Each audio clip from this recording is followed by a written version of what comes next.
Bajunya disetrika dulu nggak? Bajunya di laundry dulu dong. Ya nggak sanggup lah kita dengan harga segitu untuk servis yang lebih spesial gitu. Terus juga teleponin terus, kita diteror, terus nawarnya nggak masuk akal. Terus yang paling saya nggak suka adalah kita dianggap rendah, dan itu orang-orang tidak manusiawi untuk membuat brand kita ini merasa brand kita ini murah. Udahlah, kami kan udah beli sama kamu, kamu harus servis kami dengan luar biasa. Nah itu mental semua ya, ribet-ribet begitu. Dan bahkan ada juga yang ekspektasinya terlalu tinggi dengan baju harga 500.000 itu langsung kasih bintang 1, 2, itu banyak banget gak ada. Dan kami biasanya terjadi itu di lebaran ya, waktu harganya masih tidak seperti sekarang. Nah itu rasanya seperti benar-benar dikumpulkan semua peluru untuk ayo kita melesat, jangan ada di area apa kan kalau orang bilang itu area di kolam yang berdarah-darah. Nah kami pengen di kolam biru.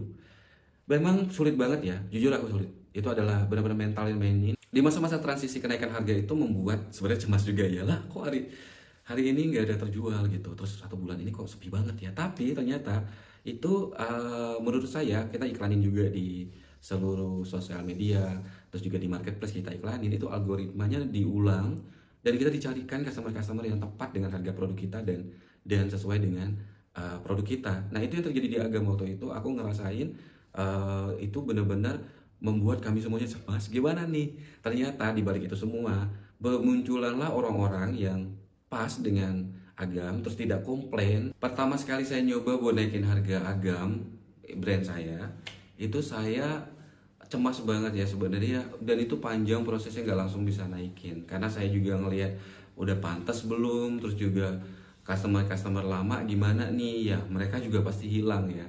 Menurut aku nggak semuanya akan tetap kembali ke kita. Terus juga apakah persepsi brand aku udah sesuai belum dengan harganya.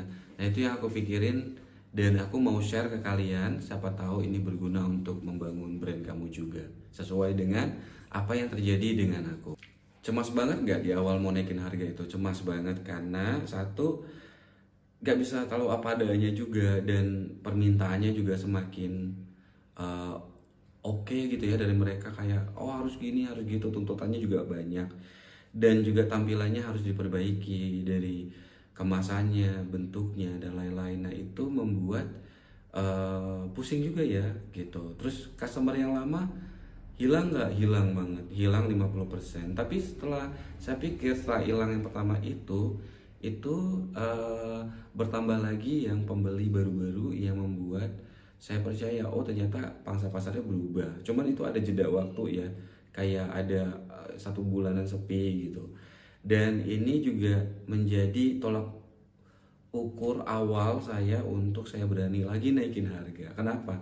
Karena waktu itu saya memikirkan banyak banget lagi kendala yang terjadi. Satu, kami jahitannya itu juga eh, nggak bisa langsung produk massal ya, produksi massal gitu. Jadi harus satu satuan. Nah ini juga costnya tinggi, biayanya tinggi, harga bahannya juga udah lebih tinggi, juga dan lain-lain lebih tinggi.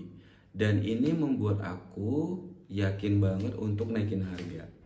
Awal Agam itu sebenarnya produksinya ini dikhususkan untuk pria umur 25 sampai 35-an, dan harganya 350 sampai 500 ribu. Tapi ternyata banyak yang beli itu adalah umur-umur di atas 35-an baju Agam ini, dan mereka minta request kantong, dulu belum ada kantongnya. Dan ini menjadi tolak ukur pertama yang saya lihat.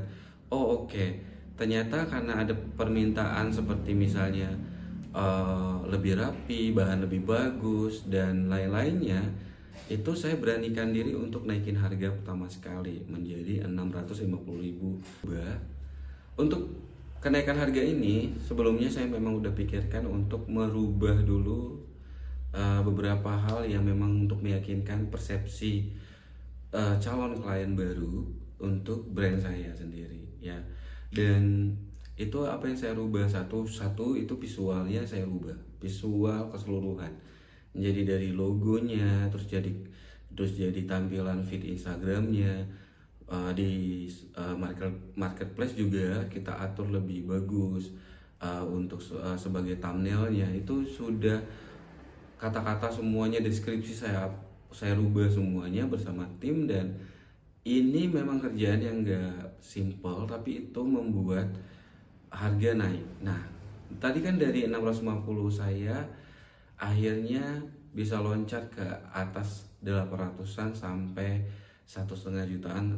Kalau yang uji bodir ada yang sampai hampir 4 juta. Nah, itu benar-benar usaha ekstra yang kita lakukan untuk supaya mereka menerima, oh pas nih harga segitu dengan keadaan ini. Dan yang menurut saya sangat berhasil adalah saya merubah visualnya dari yang cuman model aja, saya lebih zoom ke detail-detail yang terlihat mahal. Ini juga meyakinkan customer untuk membeli bajunya, karena mereka juga banyak yang nggak ngelihat fisiknya. By the way ya, dan customer yang saya pikir wah akan bakal loyal nih, tapi ternyata banyak yang hilang. Sedih nggak? Sedih banget sebenarnya, sedih customernya hilang. Tapi kalau saya tidak melakukan hal itu dan perubahan, saya akan tetap berada di eh, kesulitan untuk ini berkelanjutan. Kenapa? Satu, semuanya semakin mahal, biaya produksi mahal, biaya bahan-bahan mahal, dan biaya marketing juga udah lebih mahal, tim juga udah bertambah, dan itu nggak seimbang dengan yang didapat kalau dengan harga seperti itu. Nah, value yang saya tambahin lagi adalah benar-benar menampilkan detail yang sesuai dengan pikiran saya, tapi saya tetap berkompromi dengan market, yaitu adalah saya waktu itu membuat pertama sekali bikin harganya jadi lebih jauh, itu adalah koleksi merak. Waktu itu meraknya kita bodir dengan pakai bukan mesin body komputer, dan itu memang lama banget ya, tapi dengan bodir manual.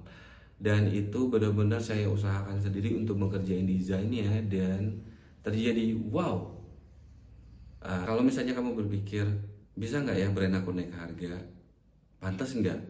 Pantas, tapi kita mesti siapin dulu seperti yang sudah saya jabarin tadi. Kita siapin dulu ekstra ya untuk memperbaiki semuanya, segala macam hal-hal yang memang diperlukan untuk membangun persepsi brand kita di mata calon-calon customer kita yang baru. Kalau misalnya pengen tahu lebih lanjut, aku pengen dikasih tahu dong apa video yang memang relate sama brand-brand pemula untuk tidak cemas, tidak apa atau kekhawatiran, atau memang ada yang perlu kita angkat. Yuk, silahkan di komen, dan bila bermanfaat untuk yang lainnya tolong share video ini. Terima kasih banyak.